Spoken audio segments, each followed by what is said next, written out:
That Dungeon Maker here on the World of Madness server. So, bit of work has gone in since I was last in front of you for this one. And if I jump down here, you can't see very much, but that's because I have actually been covering things up with sand. I am thankful that the model that we made in my test world actually has us go down deeper, but on the other hand, so does this ocean. So this is going to be interesting. I might have to try and make our routes go backwards at some stage, which would be fine. That's not particularly unusual in the slightest. But the main bulk of development I've done, of course, is underground, and particularly with regards to the dead end that we made. So if I dash over and hop in, we can take a look at it. Now, pretty much every time I have to build something for this, I have to run way over there to my sand and sandstone mine. Just in case everyone doesn't remember how this works. Yep, that's a thing. And it's beautiful and I love it. And we drop down. Okay, good. We would take like half a heart of damage, but we're fine. Hey. So, we've got a bit more sandstone here, which looks very nice. I haven't retextured these yet. I haven't had the opportunity yet, but I think I know what I'm going to make them look like. And I've got some torches here because these, not all of these are non-spawnable, which is a slight problem with these stairs. I need to figure out some way of avoiding that, because if anything spawns down here that I don't want it to be, spawning down here, it can cause some potentially big problems. Creepers, for example, being the obvious example, which there's also torches up here. But as you can see, this place has been pretty much 100% sandstone. Sandstone. That sounds like a very interesting college-age activity. So let me just drop a torch here. You're not allowed to drop torches when you actually visit the place, but wow, this might be partially why. But I'll drop it so you guys can actually make out what I'm looking at a bit better. So we finally have the doorway, and this is fully functional. In fact, I'll go push the currently unretextured button, just so we can see what it looks like closed. There we are. And in the darkness, mostly darkness, okay. There we go, that's better. So that's what it looks like. Not perfect, because here we have stairs, of course, which are semi-transparent, and down here we also have slabs, which are semi-transparent, and also pistons are semi-transparent, so light can pass through them. So it's not perfect, but it works quite nicely, I think. So you come around and you can just make out the edge of this particular doorway. Not all doorways will be remotely this obvious. In fact, the one that continues on into the dungeon is going to be significantly harder to spot. But people were wondering what kind of trap I was going to put here, and a few options came in. A few people suggested crushing traps, a few people suggested some kind of drowning trap, and a few other ways to do it. At least one person suggested lava, and lava is going to be a component of this. So, haven't finished digging this out just yet, but if we look down to the side here, that is a 23 block drop, which is exactly the depth that you need to kill someone if they are not wearing any kind of feather falling, so I'll be very careful here. And this is 12 blocks long. You make your way down. It takes a degree of time, even if you're sprinting.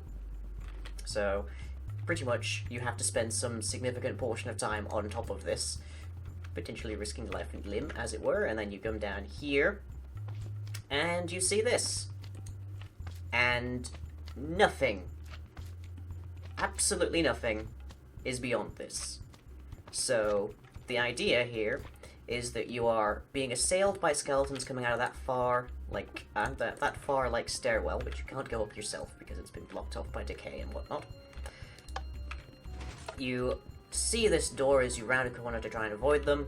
You find, after some trial and tribulation, presumably getting shot quite a bit, the button, which I'm probably going to be moving just so that any of the World of Madness peeps that watch this video don't necessarily know where it is initially, although it is going to be a lot darker around here and it's going to be retextured and everything. You find the button, you open the door, and on the end, just on the end, across this chasm, you can see some light and some stairs going down. Now, you perhaps know that down is most likely towards treasure and also the end of the dungeon, so you presume that you have successfully unlocked the route to the next area.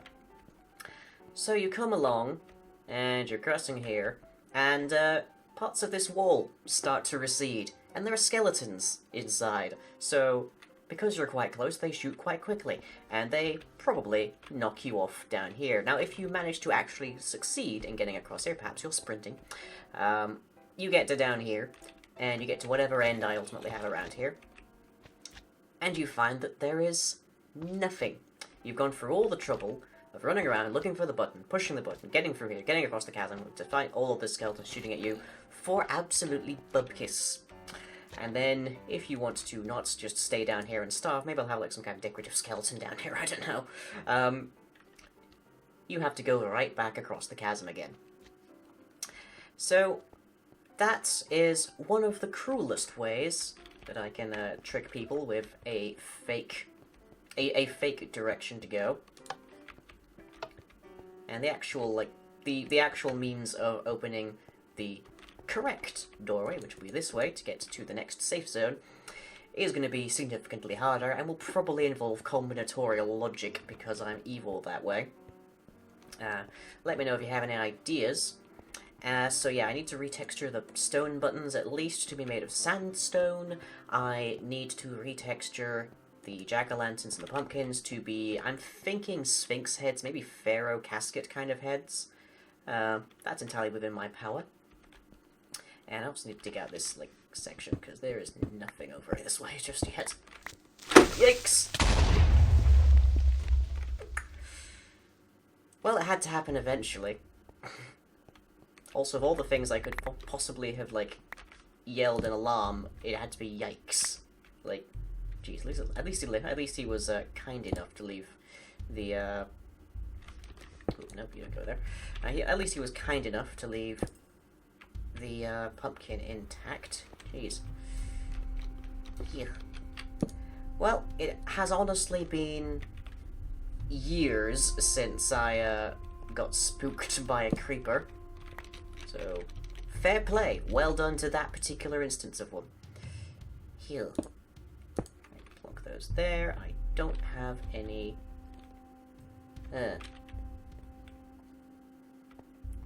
That's problematic. I don't have any more on me. Well, I can grab some from the supplies over here. You can see exactly how much of this sand material I've been actually gathering.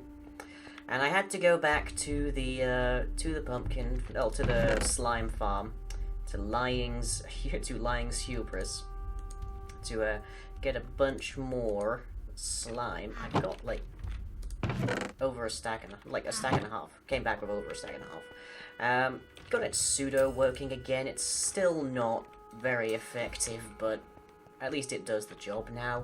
That's something, at least. Okay, there we go.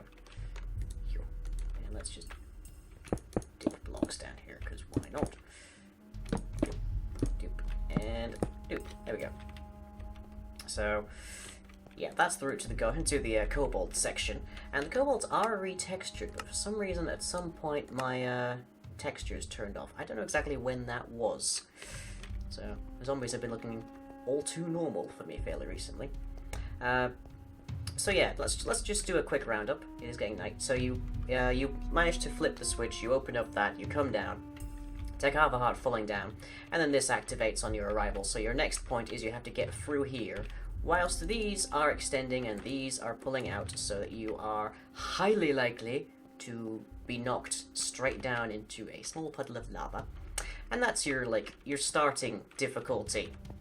You then get to here, and you have to decide, oh, do I face the kobolds, where all the traps are manned, but significantly more vicious, or do I face the tomb section, where everything is unmanned, cannot not be deactivated, self-resets, but is probably slightly less dangerous, because time, age, that kind of thing, and also lack of, capacity to adapt.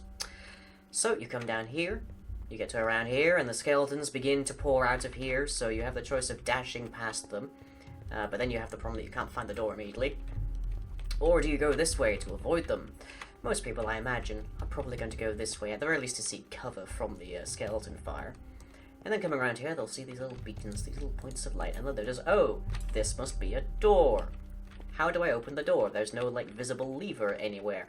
And so they'll have to probably run around here, and they'll try and find the button. And they'll probably be getting shot by skeletons the whole time, so that's going to be wearing away their armor. There is, like, a maximum value of what equipment you can bring in per person. So people aren't probably going to be charging in here with, like, protection free, unbreaking free, like, diamond armor and whatnot. They will probably just be in maybe iron armor, probably leather, if I'm honest, maybe chain. And then they'll eventually find the button. They'll get the door open. They'll come along. They can't place, oh, hello. Yeah, you're a problem. They can't place any lights of any kind or modify any blocks because they are mandated to operate as though in adventure mode. And they come across here, and shortly, parts of the wall recede, and skeletons start shooting them, and they have to dodge fire and all sorts. And eventually, they get to this end, and they find all for naught. In fact, if I wanted to be particularly evil, I could even have that doorway seal after a temporary period, so you're stuck in here. But I don't think I'll be that evil just yet. So, yeah, that is my progress. That is what I have so far. And continuing on is going to be a massive pain because of all this water. Why couldn't this temple have spawned deeper into the desert? I don't know, but let's go have a look at just how much I have mined out of this desert for the sole purpose of continuing this project. Like, holy jeez, it's worth seeing. So, yep. It is night, so I should sleep. First, I don't have a horse. I still need to, like, hook up my Nether portal to actually the hub, which I probably will be doing fairly soon. I think that might even be the next episode, honestly. Okay. Oh, love that thing. That's a lot of mobs, isn't it? What's my local difficulty here?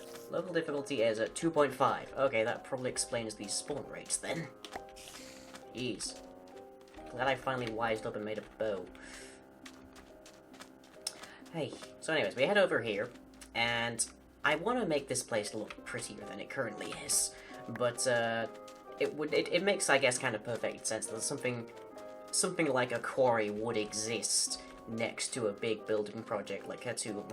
So, like, there are in fact excavated quarries that were used to build the Great Pyramids and used to build the Sphinx and whatnot inside of the Egyptian deserts, because more or less everything's made of sandstone, so they had to get it from somewhere. I have made this trip a little bit easier. I've added these, like, couple bridges, and I haven't made them to look very pretty, but they're functional, and they look vaguely like they might have been worn down a little bit. But we are coming up on it now. If you can't figure it out now, that's it right there. And it looks like I've just taken the top layer off, but oh boy, is that not the case. So let's get over here, have a look. Got my little bed here just for like a way station, more or less. So that is where I've dug it down to stone. I have already had to remove all of the sand on top of here, and most of that is gone, already used, mostly to fill in water, because that's how much I need just to actually make progress. And then occasionally I have to come along here with an iron pick to, like, tear away some of the surface sandstone, which frankly does break quite quickly, so that's something. But yeah, it is quite an endeavor if you can't guess just by the sheer fact of the height of sand above this level, and it's just been completely stripped all the way back. Like, that's that little, like, cropping of sandstone up there, that's a cave, and that sandstone on top of it is, like, where the roof was. But so that's gone now. That's all gone now. This is as far back as it goes. You can see it just carved back there. Pretty nice, honestly. But, yeah, I'd like to make this place look better than it does. I'd like some scaffolding, maybe, some worker huts or something, just to make it look like people actually were working here, rather than just somebody came along and, like, God declared there should be no sand or sandstone left here. Honestly, I'm thankful I haven't had to borrow away more of this. But yeah, a few movies, and I get a decent supply. I think I did that last section there by watching Sherlock the Abominable Bride, which a lot of people have like strong opinions, negative, positive. A few more have bleh, just kind of meh, neutral more opinions. Personally, I think it was another dull addition to an increasingly dull series, reliant upon its own reputation more than anything else. That series had such promise in the early days, but they just got more and more gross, honestly.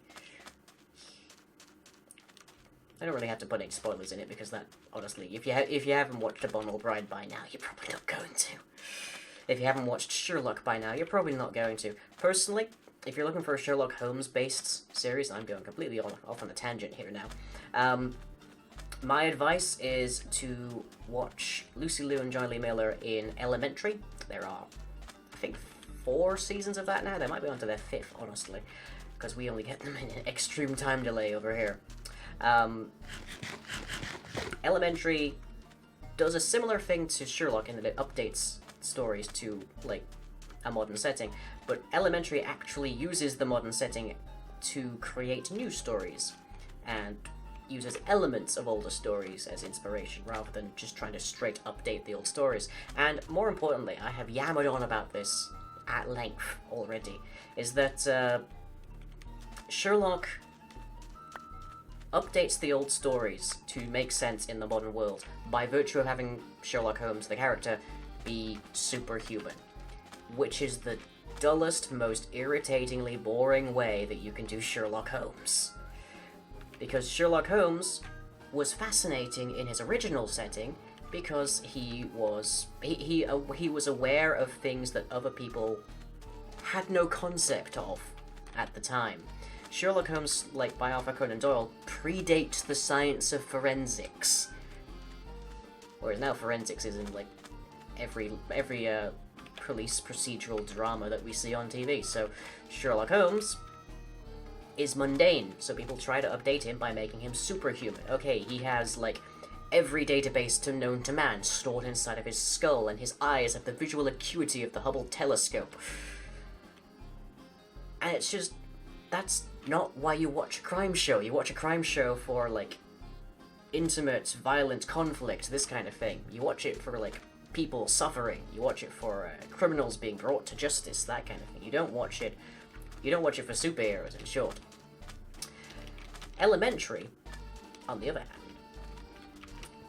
updates the fact that Sherlock's forensics is now a commonplace thing by having Sherlock himself just basically be more observant than your average person. Yes, he knows more than, like, the average person, but that's because he has spent years studying this, and he continually has to seek out experts in different fields who are his irregulars.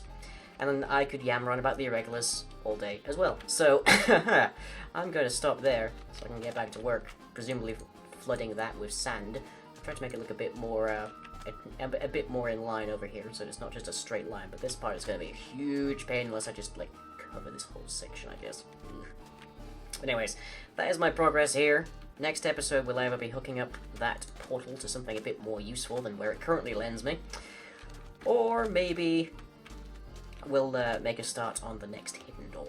If you want to know the tutorial for how to make that particular 3x3 door, by the way, I'll put a link into the description. I am not the originator of it, but you might recognize the originator of it when you see the tutorial. Anyways, catch you all next time.